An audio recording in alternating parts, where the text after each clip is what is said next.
오늘 함께 나눌 말씀의 제목은 주의 은혜의 부탁함을 받고입니다. 주의 은혜의 부탁함을 받고.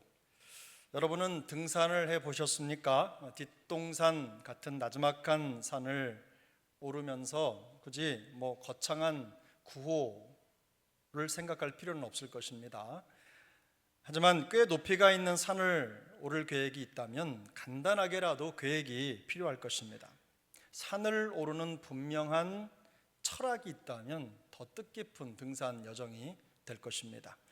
왜 산을 오르는가라는 질문에 어떤 분들은 정복하려고 산을 오른다라고 대답합니다. 또 어떤 분들은 내려오려고 산에 오른다 이렇게 대답합니다.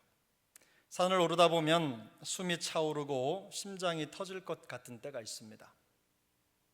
다리에 쥐가 올라서 더 이상 한 발도 뗄 수 없을 것 같은 순간이 찾아오기도 합니다. 잠시 쉬어서라도 끝까지 올라가야 할지 아니면 포기하고 내려가는 게 맞는지 고민이 필요한 순간도 있습니다.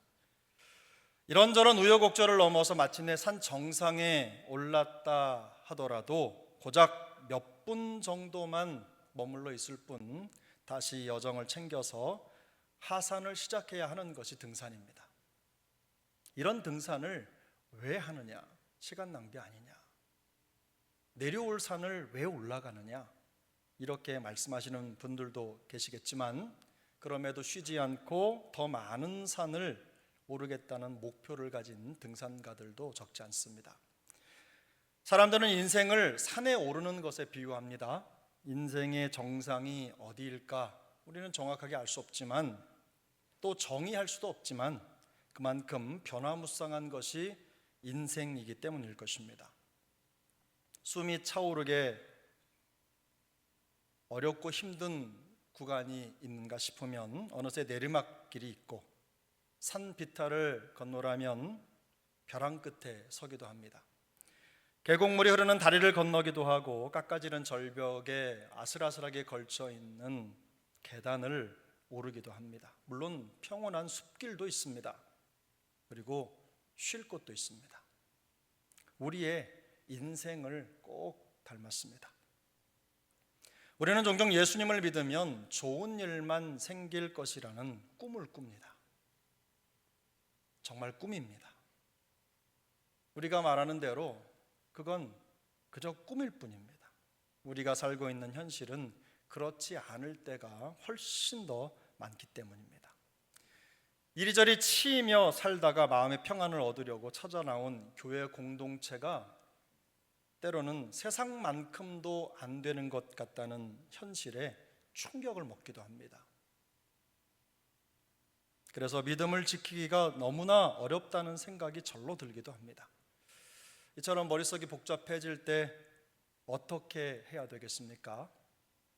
육적으로나 영적으로 지치고 힘들 때 어떻게 해야 맡겨진 삶의 자리를 주님 앞에 드리면서 흔들림 없는 믿음의 길을 묵묵히 걸어갈 수 있겠습니까? 오늘 설교 제목이 주의 은혜의 부탁함을 받고입니다. 오늘 본문 40절에 있는 성경 구절을 그대로 옮겨둔 것입니다.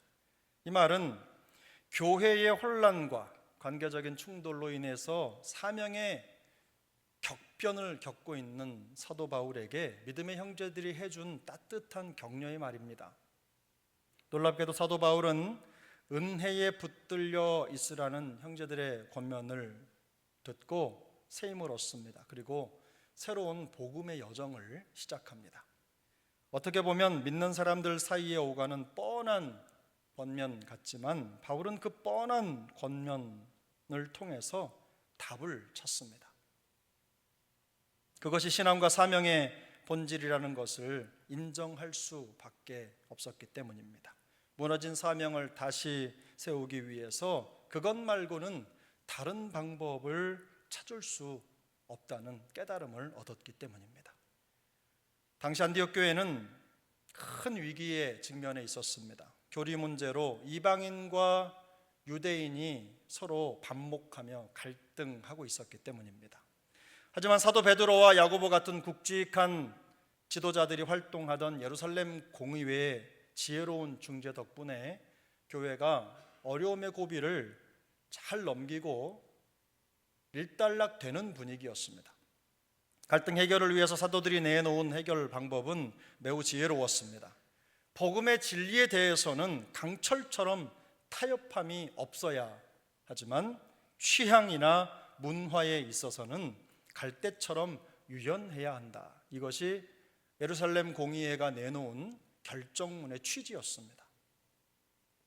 여기에는 비본질적인 것 때문에 쓸데없이 에너지를 낭비하지 말고 오직 예수 그리스도의 십자가의 은혜를 전하는 일에 매진해라. 주께서 우리에게 맡겨주신 복음 사명에 전념해라 라고 하는 뜻이 담겨 있습니다. 바나바와 바울이 공의회의 결정이 담긴 편지를 교회 성도들에게 읽어주었을 때 온 교회는 기뻐했습니다. 참으로 기뻐했습니다. 단어를 찾아보면 이 기쁨이라는 말이 단지 어떤 좋은 음식을 먹었거나 좋은 소식을 들었을 그런 기쁨이 아니라 그 내면의 풍성한 기쁨이 표출되는 것으로 나타나 있습니다. 이렇게 말하죠. 본문 30절 31절입니다. 그들이 작별하고 안디옥에 내려가 무리를 모은 후에 편지를 전하니 읽고 그 위로한 말을 기뻐하더라. 바울과 바나바가 안디옥 교회로 돌아와서 예루살렘 공의회의 결정이 담긴 편지를 읽었습니다. 편지를 읽는 자리에는 첨예하게 대립했던 유대인과 이방인들이 함께 모여 있었을 것입니다. 그들 모두가 다 공회의 결정을 기다리고 있었기 때문입니다. 어떻게 말하는지에 따라서 교회의 위기가 더 커질 수도 있고 정리될 수도 있는 상황입니다. 첨예한 의견 대립의 갈등이 있었기 때문입니다. 하지만 그 편지가 낭독되고 난 후에 교회는 기뻐했습니다. 타협할 수 없다고 생각했던 확연한 입장 차이가 있었지만 그들 모두가 공의회의 지혜로운 결정을 받아들이고 하나로 연합되는 기적 같은 순간입니다.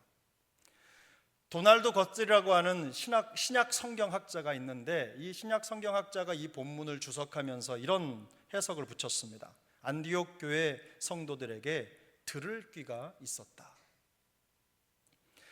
예루살렘 공의회와 사도들의 권면이 로마의 법처럼 강력한 것은 아닙니다. 안 지키면 벌금을 내야 한다든지 감옥에 가둔다든지 혹은 태형을 맞는다든지 하는 이런 법도 없습니다. 어떤 구속력을 가진 것도 아닙니다. 그런데 교회 지도자로서의 권위를 인정한 겁니다. 그리고 믿음과 신앙의 양심으로 그 결정을 성령의 권면으로 받아들인 겁니다. 그 과정에서 교회가 기쁨을 누리게 된 것입니다. 성도들이 기뻐하는 가운데 이대로 교회가 안정되고 사명에 집중할 수 있었으면 좋았겠지만 그렇지 않았습니다. 그 일이 있은 후에 며칠 뒤에 갈등의 여운이 채 가시지도 않은 상황에 또 다른 문제가 교회에 일어났습니다. 본문 37절부터 39절까지의 내용인데요. 이 본문 내용을 한번 같이 읽어보겠습니다. 바나바는 마가라 하는 요한도 데리고 가고자 하나 바울은 밤빌리아에서 자기들을 떠나 함께 일하러 가지 아니한 자를 데리고 가는 것이 옳지 않다 하여 서로 심히 다투어 피차 갈라서니 바나바는 마가를 데리고 배 타고 구브로로 가고. 마가는 과거에 바울과 함께 선교 여행을 떠났다가 어떤 이유에서인지 중간에 되돌아왔습니다. 바울이 자기를 떠나 함께 일하러 가지 아니한 자라고 하는 것을 생각해 볼 때 선교의 노정에서 고단함을 견디지 못하고 포기하고 돌아갔던 것 같습니다. 힘들어서 더 이상 못 가겠다고 얘기했겠죠. 이런 일을 계기로 바울은 마가를 데려가지 않겠다고 하고 바나바는 데려가겠다는 입장을 굽히지 않으면서 이 둘 사이에 심한 다툼이 일어난 것입니다. 사실 여기에는 마가가 바나바의 생질이 뭐죠? 조카라는 뜻 아닙니까? 근데 바나바의 조카라는 친족 관계의 문제도 얽혀 있었던 것 같습니다. 바울은 마가의 무책임하고 나약한 행동을 지적하고 용서할 수가 없었습니다. 그러나 바나바는 마가와 사촌지간이라는 인간적인 친분도 있거니와 그에 대해서 더 너그러웠어요.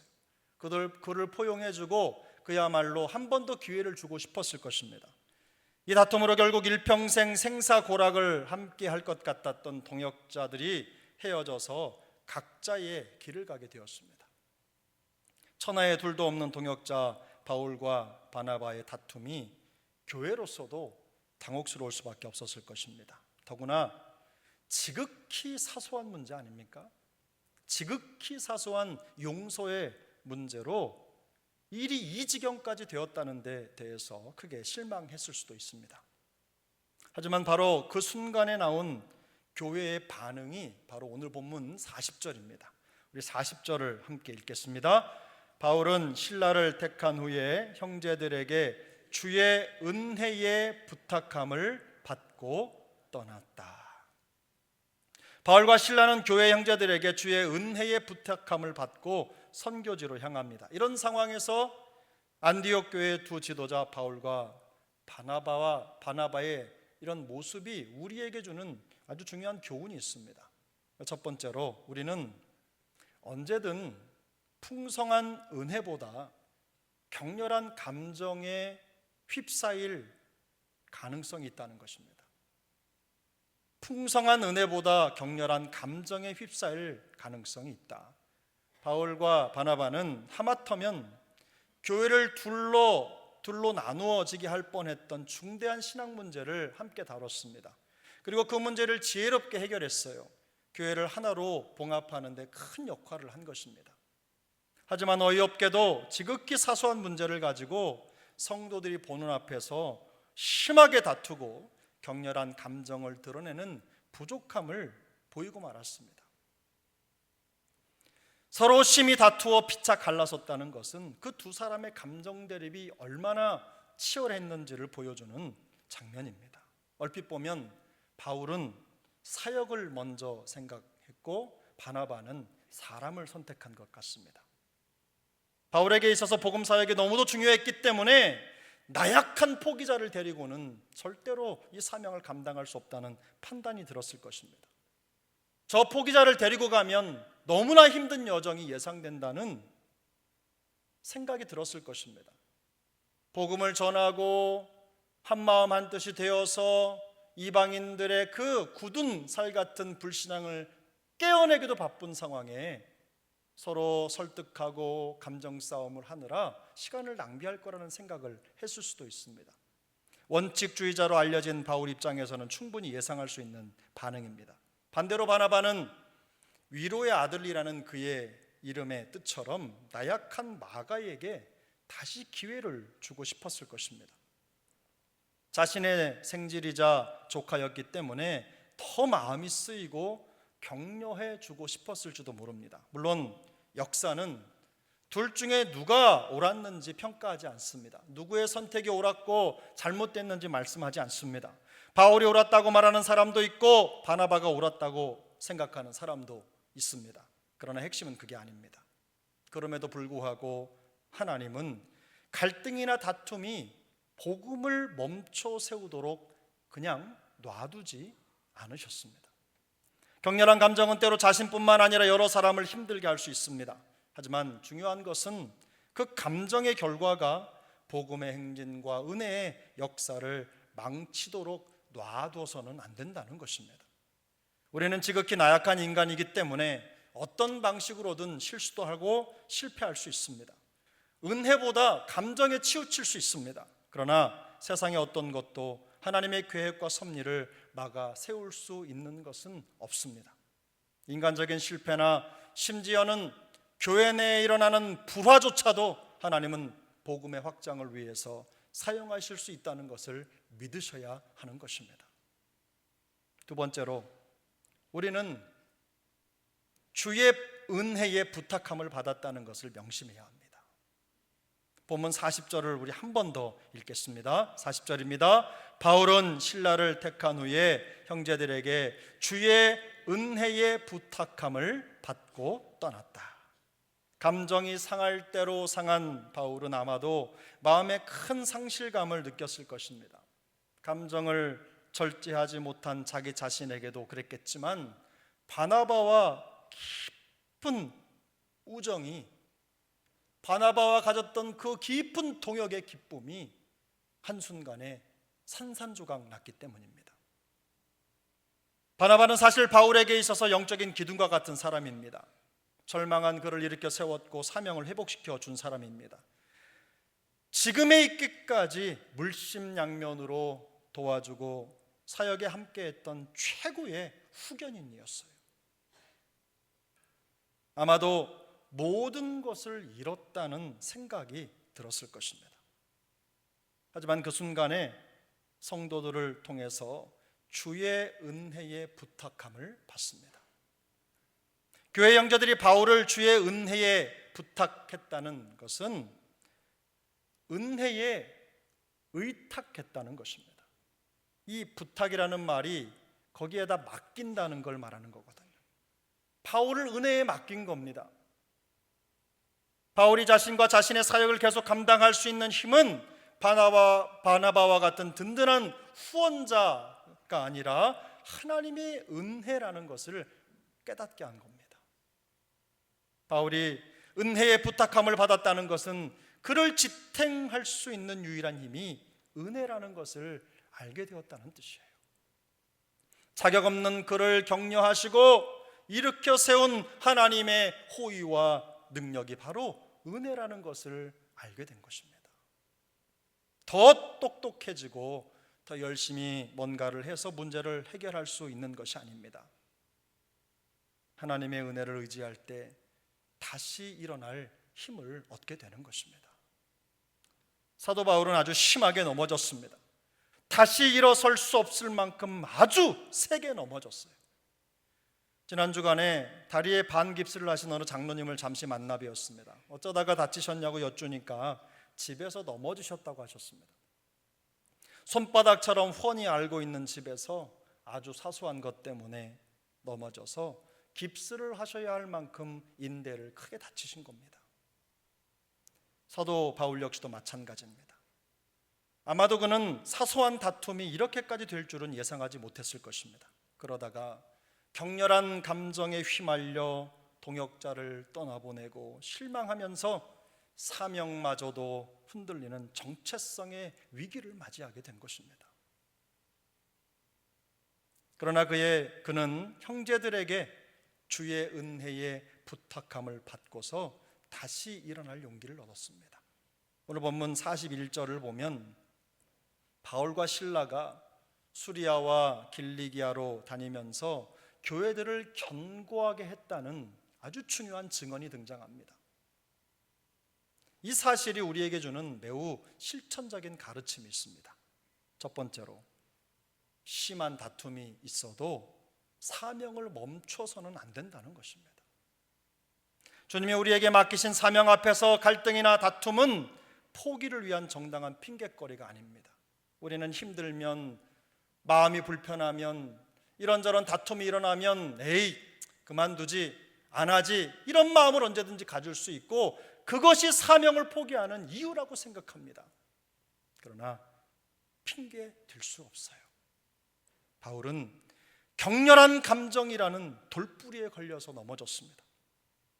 사소한 문제라고 생각했지만 결과는 충격적이었습니다. 하지만 바울은 집으로 돌아가지 않았습니다. 포기하지도 않았습니다. 주께 받은 복음의 사명을 위해서 계속해서 걸어갔습니다.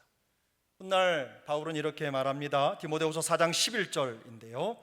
누가만 나와 함께 있느니라. 내가 올 때에 마가를 데리고 오라. 그가 나의 일에 유익하니라.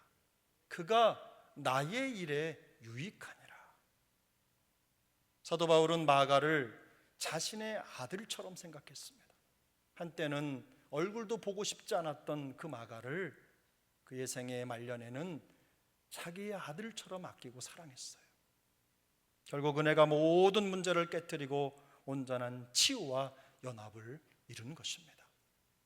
혹시 이런저런 어려움 때문에 마음에 갈등이 있고 어려움이 있을지라도 인내가 필요합니다. 우리를 통해 이루실 하나님의 계획은 아직 끝나지 않았기 때문입니다. 우리 개인과 가정과 공동체에도 포기하지 않으시는 하나님의 은혜의 역사가 더욱더 풍성히 나타나기를 예수님의 이름으로 축복합니다. 둘째로, 오직 주의 은혜를 의지하는 신앙이 되어야 된다는 것입니다. 오직 주의 은혜만 의지하는 신앙이 되어야 합니다. 은혜의 부탁함을 받았다는 것은 은혜에 맡겨졌다는 뜻입니다. 은혜의 모든 것을 맡긴다는 뜻이에요. 바울이 의지할 것은 오직 하나님의 은혜밖에 없었습니다. 우리를 지지해주고 격려해주고 기도해주는 강력한 지지자도 필요하지만 진짜 우리의 힘은 은혜입니다. 갈등 속에 휘말려 다투고 나뉠 위기에 처한 교회를 치료하고 하나 되게 하는 힘은 사람의 지혜가 아닙니다. 오직 하나님의 은혜가 성도를 하나로 묶어서 그리스도의 몸된 교회로 세우는 것입니다. 누구든 어떤 교회든 난관을 만날 수 있습니다. 하지만 그것 때문에 신앙이 병들고 교회의 평안이 무너지는 것이 아닙니다. 교회의 진짜 위기는 은혜의 탱크가 메마르는 거예요. 내 심령의 은혜의 깊이가 낮아지는 것입니다. 은혜의 수위가 떨어질 때 우리에게 위기가 오는 거예요. 아무리 어려워도 교회는 넘어지지 않았어요. 역사가 그것을 증명하고 있습니다. 그러나 교회의 은혜가 사라지면 아무리 강력하고 힘이 있던 교회라도 맥없이 쓰러지고 마는 것입니다. 우리 힘으로 안 되는 일도 하나님이 이루어 주실 줄 믿고 끝까지 인내하면서 은혜를 구할 때 고난이 변장된 축복이라는 것을 깨닫게 되는 것입니다. 우리 각 사람이 이 은혜의 힘을 깨달을 때 모든 것이 달라질 것입니다. 그래서 베드로 사도는 고난 속에 허덕이는 성도들을 향해서 오직 우리 주 곧 구주 예수 그리스도의 은혜와 그를 아는 지식에서 자라가라는 유언을 남겼어요. 유언입니다. 마지막 유언이에요. 그거밖에는 길이 없다는 뜻입니다. 고난이 없어지는 것보다 그 고난을 견디고 넘어설 수 있는 은혜가 더 중요하기 때문입니다.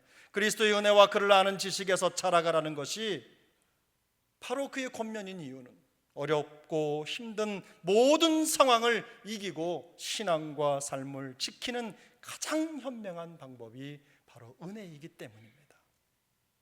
그래서 토마스 왓슨이라고 하는 청교도 목사님은 은혜가 자라가는 것은 그리스도의 생명을 가진 살아있는 성도인지 아닌지를 가늠하는 최고의 증거라고 했습니다.